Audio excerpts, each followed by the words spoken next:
And then there is the plagiarized story of Moses. Upon Moses' birth, it is said that he was placed in a reed basket and set adrift in a river in order to avoid infanticide. He was later rescued by a daughter of royalty and raised by her as a prince. This baby in a basket story was lifted directly from the myth of Sargon of Akkad of around 2250 BC. Sargon was born, placed in a reed basket in order to avoid infanticide and set adrift in a river. He was in turn rescued and raised by Aki, a royal midwife. Furthermore, Moses is known as the lawgiver, the giver of the Ten Commandments, the Mosaic Law. However, the idea of a law being passed from God to a prophet up on a mountain is also a very old motif. Moses is just another lawgiver in a long line of lawgivers in mythological history. In Babylon, Nemo was the entity who brought down tablets from a mountain to give to his people. In India, Manu was the great lawgiver. In Crete, Minos ascended Mount Dicta, where Zeus gave him the sacred laws, while in Egypt there was Meses, who carried stone tablets and upon them the laws of God were written. Nemo, Manu, Minos, Meses, Moses. And as far as the Ten Commandments, they are taken outright from spell 125 in the Egyptian Book of the Dead. What the Book of the Dead phrased, "I have not stolen," became "Thou shalt not steal." "I have not killed," became "Thou shalt not kill." "I have not told lies," became "Thou shalt not bear false witness," and so forth. In fact, the Egyptian religion is likely 95% of the foundation of the Judeo-Christian theology. Baptism, afterlife, final judgment, virgin birth, death and resurrection, crucifixion, the Ark of the Covenant, circumcision, saviors, Holy Communion, Great Flood, Easter, Christmas, Passover, and many, many more are all attributes of Egyptian ideas long predating Christianity and Judaism. Justin Martyr, one of the first Christian historians and defenders, wrote, "When we say that he, Jesus Christ, our teacher, was produced without sexual union, was crucified and died and rose again and ascended into heaven, we propound nothing different from what you believe regarding those who you esteem sons of Jupiter." In a different writing, Justin Martyr said, "He was born of a virgin, accept this in common with what you believe of Perseus." It's obvious that Justin and other early Christians knew how similar Christianity was to the pagan religions. However, Justin had a solution.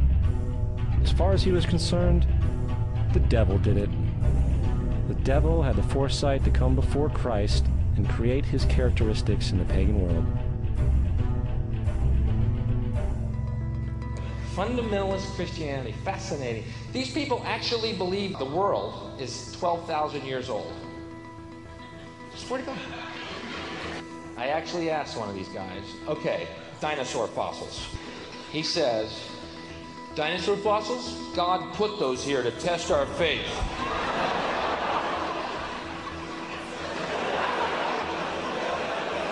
I think God put you here to test my faith, dude.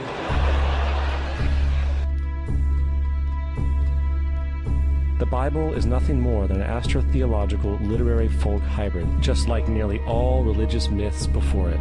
In fact, the aspect of transference of one character's attributes to a new character can be found within the book itself. In the Old Testament, there is the story of Joseph. Joseph was a prototype for Jesus. Joseph was born of a miracle birth. Jesus was born of a miracle birth. Joseph had 12 brothers. Jesus had 12 disciples. Joseph was sold for 20 pieces of silver. Jesus was sold for 30 pieces of silver. Brother Judah suggests the sale of Joseph. Disciple Judas suggests the sale of Jesus. Joseph began his work at the age of 30. Jesus began his work at the age of 30. The parallels go on and on. Furthermore, is there any non-biblical historical evidence of any person living with the name Jesus, the son of Mary, who traveled about with 12 followers, healing people and the like? There are over 40 well-documented historians who lived either during the period of Jesus' supposed life or soon after, who combined have enough literature to fill a small library.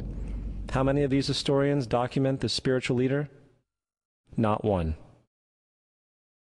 There is no evidence of any man known as Jesus in the historical record of that period, which fits any broad stroke of his supposed biblical life.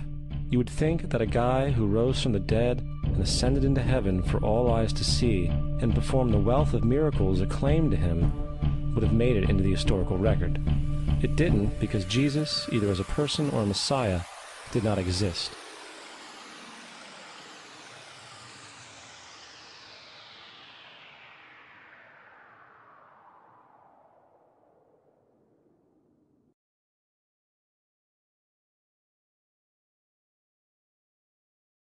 We don't want to be unkind, but we want to be factual.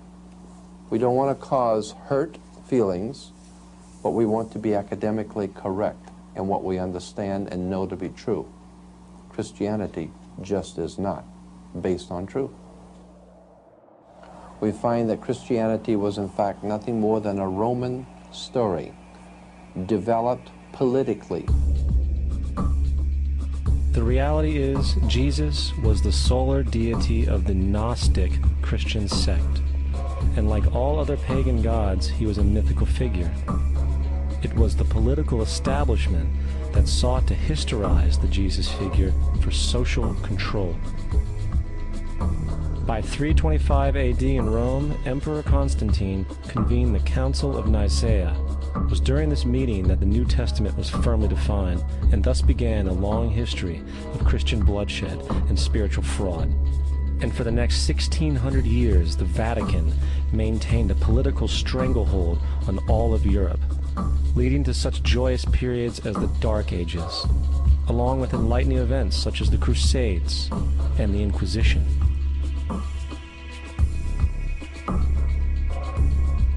Christianity, along with all other theistic belief systems, is the fraud of the age. It serves to detach the species from the natural world, and likewise each other. It supports blind submission to authority. It reduces human responsibility to the effect that God controls everything, and in turn awful crimes can be justified in the name of a divine pursuit.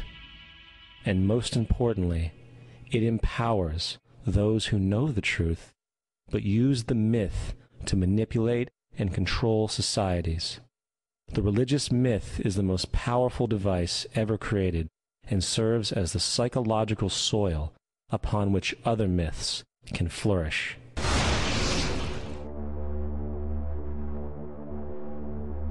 A myth is an idea that, while widely believed, is false.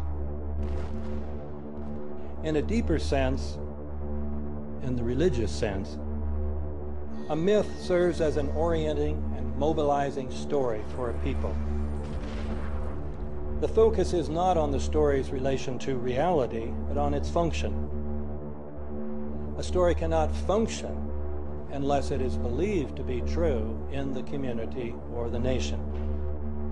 It is not a matter of debate. If some people have the bad taste to raise the question of the truth of the sacred story, the keepers of the faith do not enter into debate with them. They ignore them or denounce them as blasphemers. It is wrong, blasphemous, and sinful for you to suggest, imply, or help other people come to the conclusion that the U.S. government killed 3,000 of its own citizens.